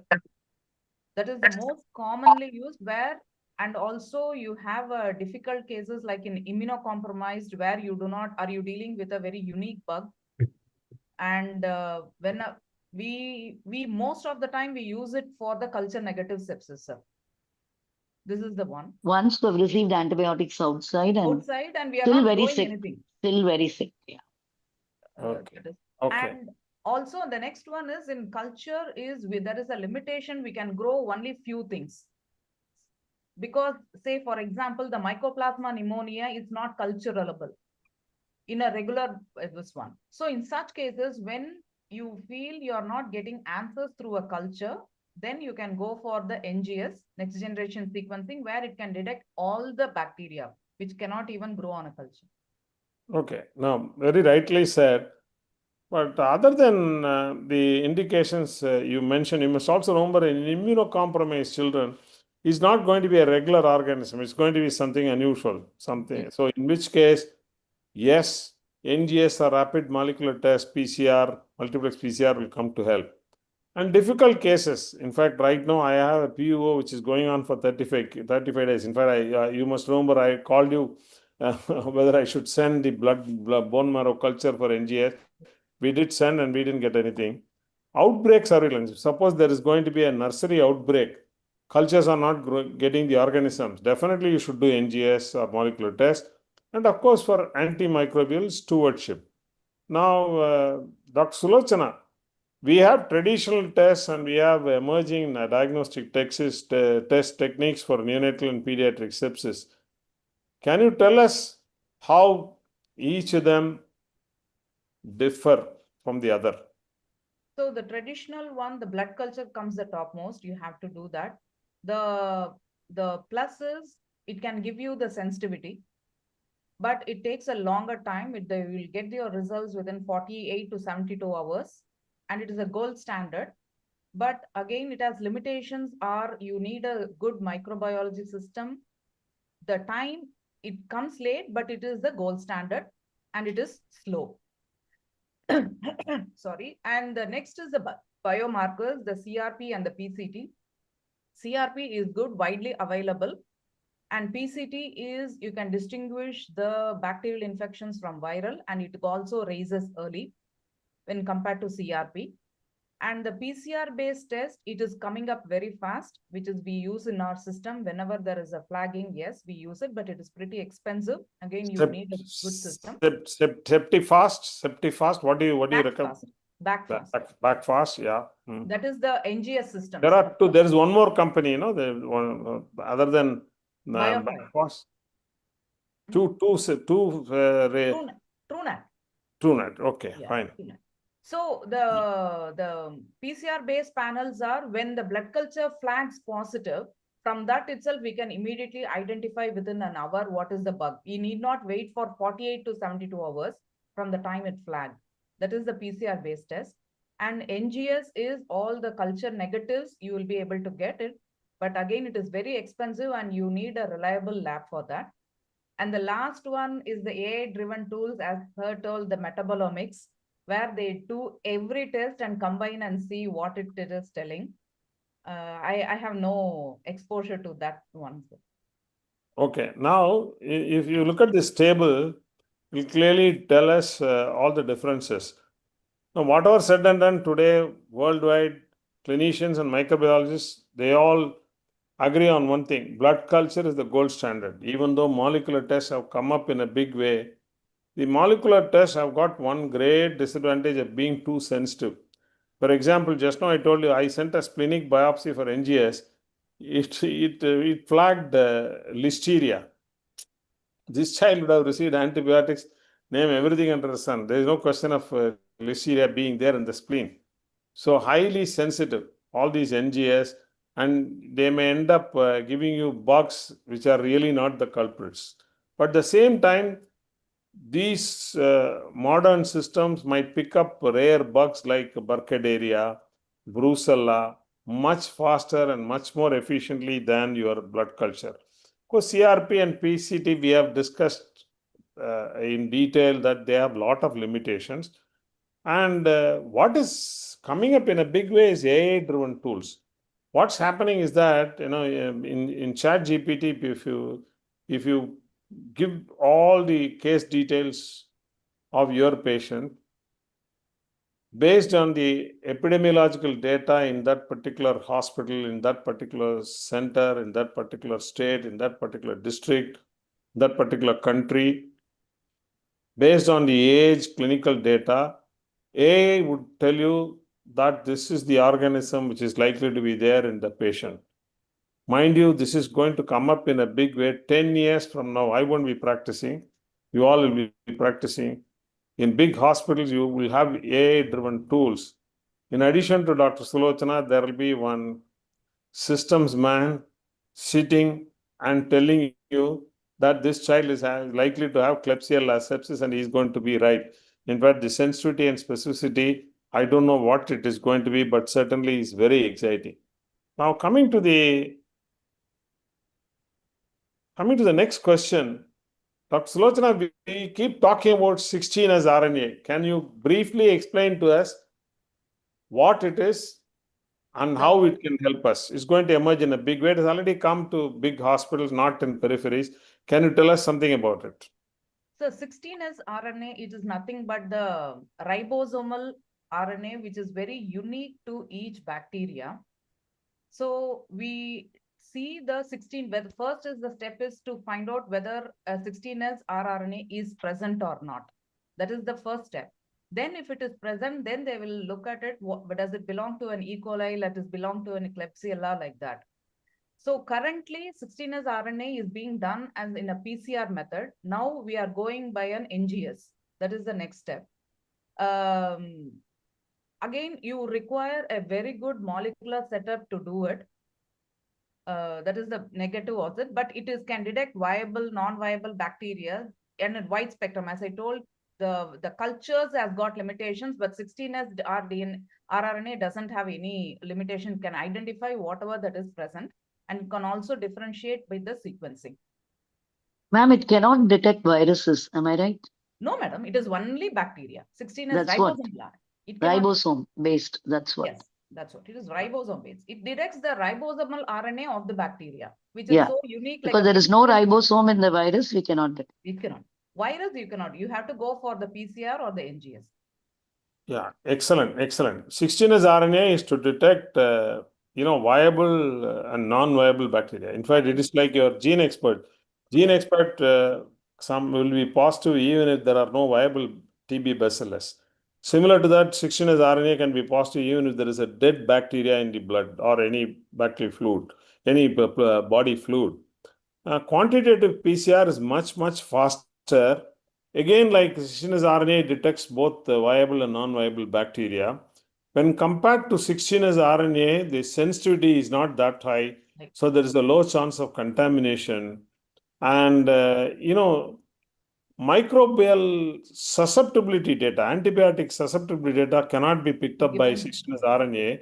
Whereas quantitative PCR, for example, you have mycoplasma now, you do a quantitative PCR. You can also look at the antimicrobial susceptibility of mycoplasma to azithromycin or doxycycline or levofloxacin. But of course, cultures are the gold standard even today. Now, there is a very interesting article from the Boston Children's Hospital published in 2025. They analyzed what was the role of 16S RNA in pediatrics. One hospital, about 162 tests were performed. And mind you, 58% of positive samples in 16S RNA were from culture negative specimens. And more importantly, whatever 16S RNA picked up in terms of diagnosis, most of them were from fluid specimens. So the message is, if you have a child with sepsis in whom you are able to get a pleural fluid, ascitic fluid, or a biopsy specimen, or cerebrospinal fluid, in addition to doing cultures, it is worthwhile doing 16S RNA, but that would pick up the organism when cultures are negative. This is the conclusion from this study. Is there anything else you want to add, Dr. Janani or Dr. Sulochana, before we go to the summary of the session? So the trend that is going towards for the culture is slowly the NGS or the 16S RNA might it will become the first line. That is what is the last thing that you are telling. I mean, your take home message that you are telling. It is true, sir. Because we are also planning to do a study with where we are parallelly going to do the culture and the 16S RNA. Do you think agar plates will become history? Yes. No, the antique. The NGS is being done only for culture negative sepsis. So what happens is when the culture negative is given, it is almost 5 days, the antibiotics are given. So probably, so now we are planning to do a parallel testing. Probably that is what they are reporting in the publication that you have said, sir. They would have done that and they were able to pick it up. Dr. Divya, you have worked in CMC for 2 years. In the labs there, what do they do with these tools? 16S RNA, MaltiDoff, etc. Dr. Divya. In addition to yes, sir, which you have told, like infective endocarditis is one another place where you would not grow organisms routinely in cultures, and you will have like fastidious organisms like Coxiella and others. So in that place also 16S rRNA plays a very crucial role.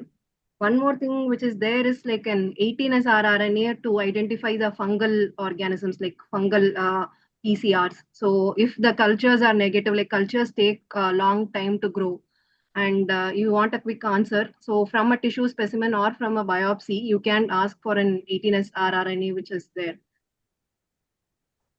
Okay. Dr. Murugesh Lakshmanan, any other comments? Dr. Murugesh Lakshmanan? Yes, sir. Okay, yeah. So, in our practice, we do mostly the CBC, the CRP, and the ProCal, sir. So, a good clinical stratification combined with these baseline tests can give us a good clue towards basic diagnosis. Okay. To summarize, early diagnosis sepsis is very important for us to save lives. Golden hour concept should not be there only in books and paper. It's a pillar of management of any child with sepsis. Now, slowly and steadily, SBI is not there. It has become invasive bacterial infections. And any child with or without focus, particularly if it is young, the risk of invasive bacterial infection should be stratified before doing tests. And we looked at CBC, CRP, procalcitonin, etc., etc. No single test is enough or reliable for diagnosis of sepsis or invasive bacterial infection. It's a holistic diagnosis based on clinical criteria and labs. Combination, like coalition governments, is more stable. Total leukocyte count, CRP, procalcitonin, if you put everything together, it will be more helpful in ruling out or ruling in sepsis. Any child who has fever without focus, even if there are no respiratory signs, the total count is above 20,000. An X-ray test is required because pneumococcal pneumonia in the early stages may not have tachypnea. Invasive pneumococcal disease may not have tachypnea even if there is a lobar consolidation. Round pneumonia may be there in the X-ray. Total count, if there are no other clues to fever, no clues even on respiratory examination, please do X-ray. It may show an occult pneumonia. Serum lactate is a must test in the ICUs as well as emergency rooms for diagnosis of septic shock. New biomarkers, though they are coming up in a big way, including metabolomics, they are yet to be standardized and they are not recommended for routine use. Automated blood culture systems, thanks to our friendly microbiologists, they have helped us in diagnosing bacterial sepsis very, very early. Most centers, most automated systems will give you a signal within 13 to 24 hours. And today, it remains the gold standard test, and the culture of culturing must be there in any child with suspected sepsis. NGS, next generation sequencing, and 16S RNA, they are modern tools. They are extremely helpful in identifying organism and antimicrobial sensitivity sometimes in 2 hours, particularly in body fluids like pleural fluid, ascitic fluid, CSF, etc., and in culture negative cases. They will soon replace our blood agar in the diagnosis of sepsis. And future is going to be extremely exciting, but it will become extremely expensive also. How? You will have a lot of rapid molecular tests based on biochemistry, as I said earlier, to tell you whether there is a high probability of sepsis or a low probability. And the AI system is going to tell you which organism is likely to be there, whether there is likely to be sepsis or not. And we would be able to diagnose sepsis, pediatric sepsis, very early and initiate appropriate antibiotic therapy and practice antimicrobial stewardship.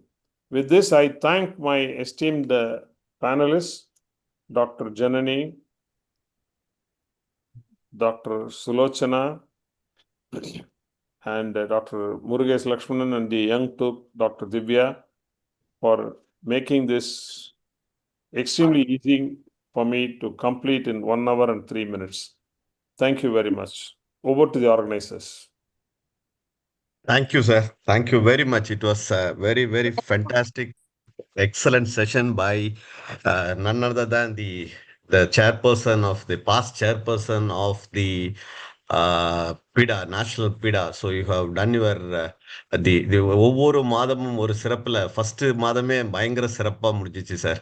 Hats off to you, sir, for excellent thoughts starting from basic CRP you have gone to KL6, NGAL 16S. So it was I can't take up my eyes from the screen. So it was a learning point in every slide, which should be, because you can also see the house. It was always houseful. 199 agadu, again another person is joining. 100 again 100. It was always 100 maintained in the Zoom platform, and a few 50s, more than hundreds were viewing the YouTube. It was an excellent session moderated by you, well complemented by our senior consultant, Dr. Janani Madam. Thank you, Madam. Thank you for your insights and practical points which you have given. Well complemented by Dr. Murugesh Lakshmanan, a senior professor working in the government sector. So he has given the insights which will be helpful for people working in the government sector. Madam Sulochana Madam, well known as the microbiologist, has given lot of insights, practical answers, how to take about how to store and how to send blood cultures for which is all body weight based and all. Every point is worth carrying. And the budding ID consultant, Dr. Rivya, has also has given her thoughts into which has become a holistic lab diagnostic test, not only a lab diagnostic test included into your antibiotic also. So thank you very much, panelist. Dana, if you want to, as the chairperson, thank you very much for taking this initiative for the first month from IAP TNSC team to PIDA team. And last words before Dr. Narmada will give the winding words. Over to Dana and then to Narmada. Before that, Dr. Som, I would request my conscience keeper, Dr. Dhanalakshmi, to offer her expert comments also. Add on if anything has been missed out, or before she comes into the official role of PIDA chairman Tamil Nadu, where I wish her all the best. My blessings are always there. I want her to excel not only as chairperson but also as an ID consultant. Over to Dhanalakshmi. Thank you so much, sir, for your wishes. Sir, only Sir, thing is I want to ask. Before I interrupt, we have a question in the YouTube, because I think the Dana and the Janani Madam have answered most of the questions in the chat box. We have a question in the YouTube chat. If you want to start an antibiotic at night, can the culture bottle be kept in the refrigerator and sent to the lab in the next morning? Sir, no. Never the culture bottle should be kept in the fridge, sir. Only in the room temperature. Room temperature. Sir, Can I add one point, ma'am? Sir, can I add a point, sir? Can I add a point? As rightly told by madam, blood culture bottle should not be kept in the fridge. Whereas the urine culture bottle, if you collect urine culture, it has to be kept in the fridge. If you keep it outside at room temperature, it may show a high colony count.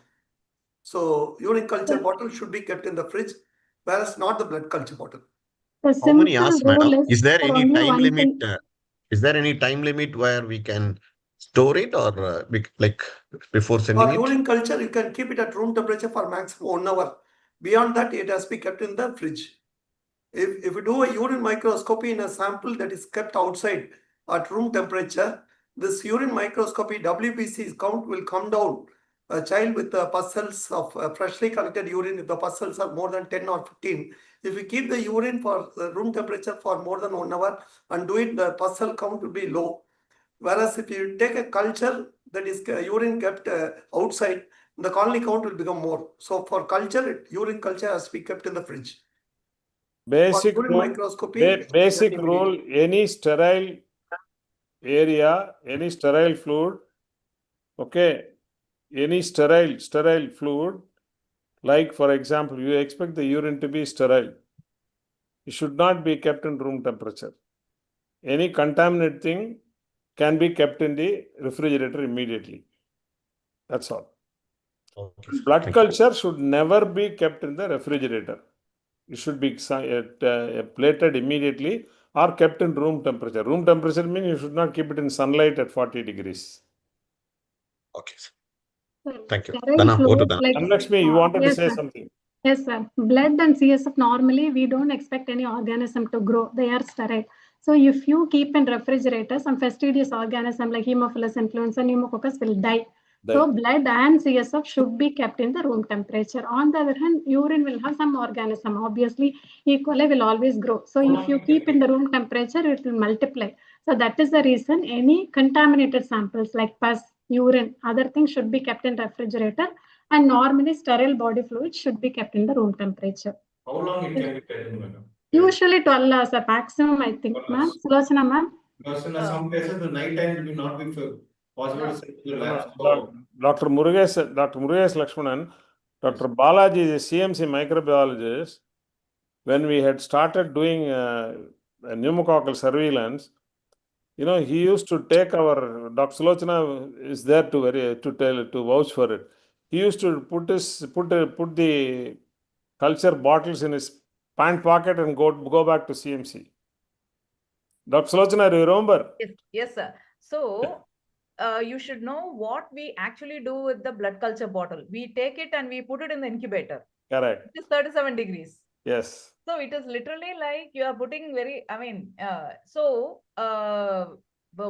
ideally, you have to transport it to the lab within 2 hours. I'm talking about the blood culture. After collection, do not put it in the refrigerator, transport it to the lab within 2 hours, because we can immediately put it into the system and start monitoring its growth. That is why we are asking for transporting within 2 hours. Otherwise, it is okay whenever you are able to transport less than, even if it takes around 5 to 6 hours, it's okay. Send it across to lab, but please don't store it in the fridge. That is the only thing. Keep it in room temperature, send it.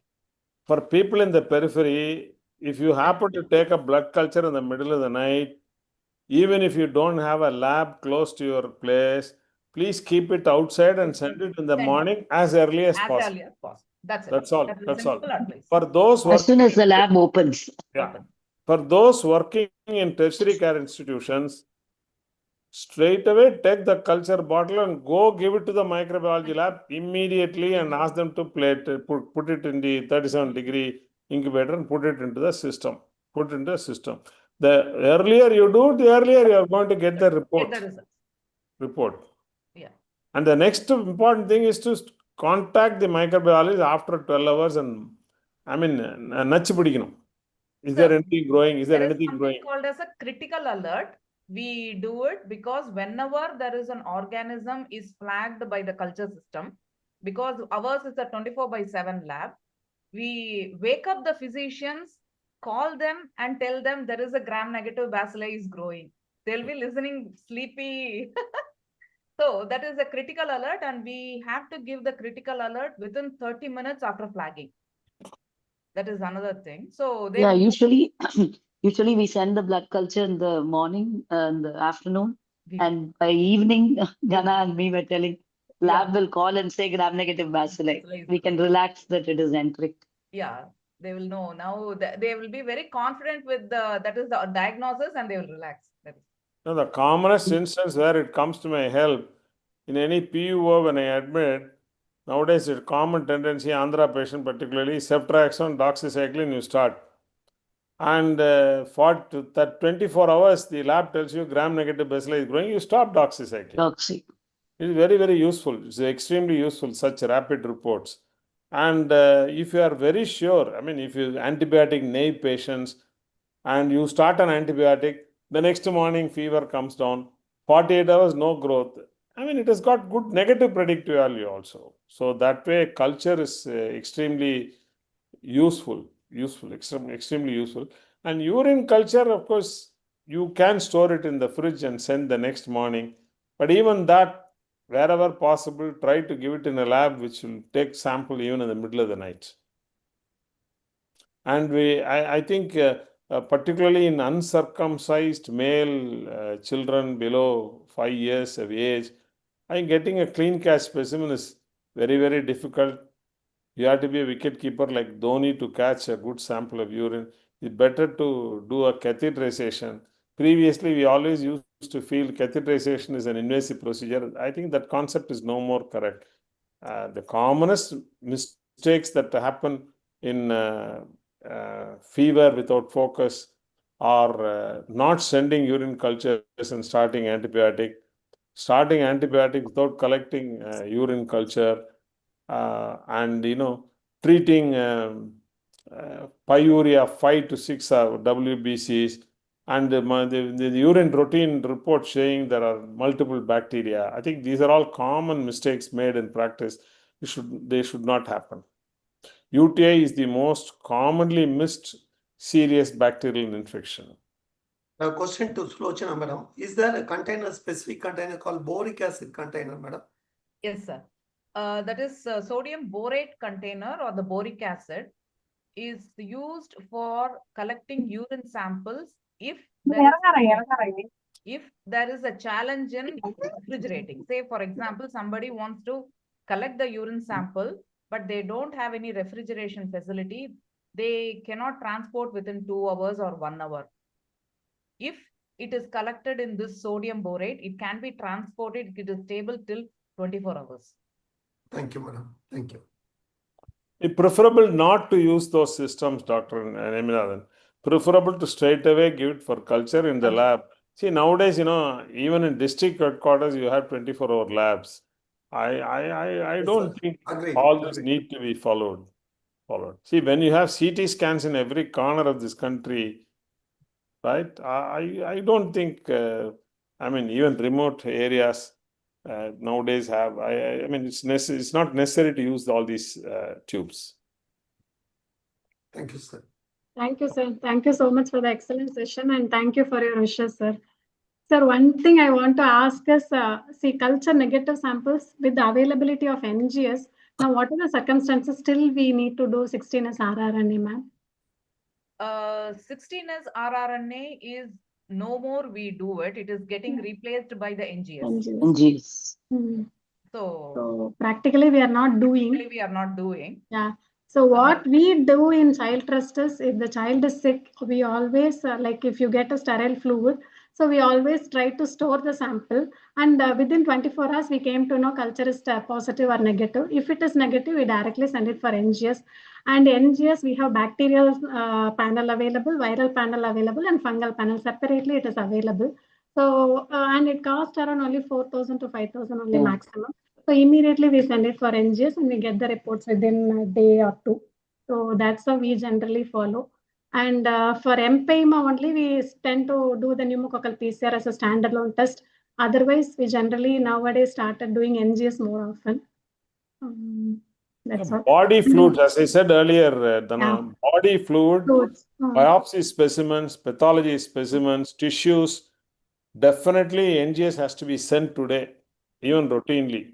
Or, as you rightly said, the culture source. Cost, you want cost, do only culture. Do only culture. Wait. If culture is negative, but if you want speed, straight away send it, because even before the culture comes, you will get antibiotic susceptibility. Correct, sir.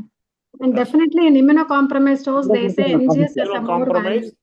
And your chemotherapy patients, I think malignancy, immunocompromised patients, transplant patients, they are the ones in whom, your multidoph and 16S RNA and NGS are going to be done routinely.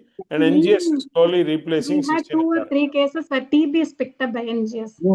Agree. So definitely it is of more value. Sir, one question Dr. Ashwath has asked us, at last, CRP and PCT, yes or no? I'll tell you. The answer is yes. Yes. See, like any test, I think ultimately we have to interpret these tests intelligently. That's my answer. Intelligently. And we must remember, neither CRP nor PCT should be used alone to defer antibiotics. But in fact, you remember, antibiotics. one It's a child clinical judgment. It's a clinical. brain abscess child had a PCT negative. Yeah. So, every test, every lab test will have sensitivity and specificity, which will never be 100%. Tell me one, even blood cultures, do they have 100% sensitivity, specificity? No, it picks up contaminants also. So CRP and PCT also are like that. I mean, in a lighter vein, we must remember, these two tests tell you that there is something burning, that's all. Yes, sir. They don't tell you whether it is burning because of an organism or because of some other. Maybe if you suspect inflammatory conditions, they are more useful, right, sir? CRP very high, ESR high, counts high, thrombocytosis. So we know some inflammation is going on. But in terms of infection, as you rightly said, everything in clinical context we need to take. Yeah. And this PCT, like I said, is a rich man's acute phase reactant. CRP is a poor man's acute phase reactant. Please use both of them intelligently. And in fact, there used to be a time when, even toxic granulation was an indication for antibiotic. We have crossed all those milestones. No more is such an interpretation is being given No, today. I don't think they're reporting also. They are not, they're not reporting. 20 years back. 20 years back, toxic. Toxic granules means antibiotics. So we are moving away. In fact, I'm sure CRP will be replaced by PCT, and PCT will be replaced by some more some other reactants in future. That's going to happen, and nothing is going to have 100% sensitivity and sensitivity. One more thing, even if the child has received antibiotic, as far as possible, try to do blood culture. It should not be an excuse. The child has received antibiotic. Most of the time, we tend to skip that. But last week also, I had a child with 5 weeks of fever. At last, it's enteric only. Culture proven typhoid. So still common things happen. Blood culture. So definitely, we should be doing the blood cultures. Worth it. Yeah. Super. It's Anything very more nice. comments, sir? We can wind up. Before winding up, We can wind so we are on Tuesday. We are having the third presidential action plan launch. That is the postgraduate teaching program. That is SPS sir is the scientific advisor for the program. So welcome you all at 8:30 on the Zoom platform. The invite will be circulated from tonight. So over to Dr. Narmada for the closing remarks of chemistry. Thank you so much, Dr. Somasundram. It was so exciting. I was really feeling I was missing the initial part, but I got to listen to the start of this session. It covered a wide range, and being practicing in a tier 2 city, we really understand the value. Every test we send we have to explain to the patients, and the facilities are so sir beautifully covered it from the basics up to the 16S RNA. And of course, we had such a wonderful team of Dr. Janani Madam, Dr. Sulochana, and Dr. Divya, Dr. Murugesh Lakshman. And it's a very pleasure.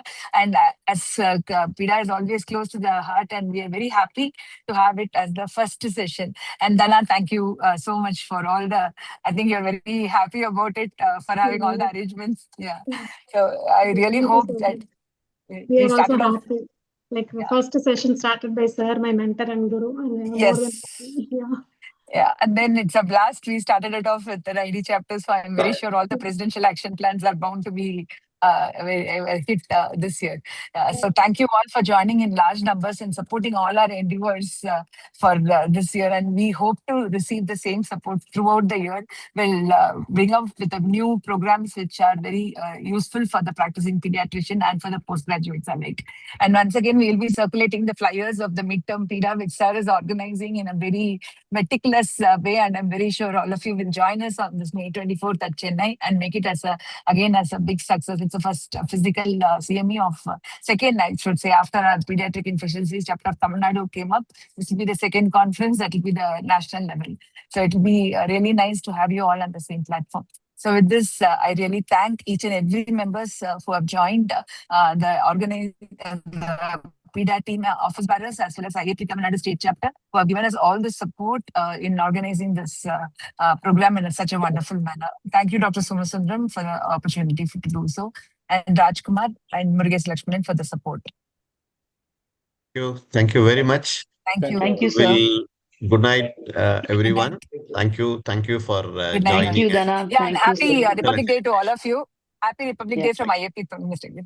Thank you, ma'am. Thank you. Bye. Thank you, sir. Thank you. Excellent. Yeah. Good night, sir. Good night. Good night, sir. Thank you, everyone. Thank you, everyone. Good. Good night. Good night.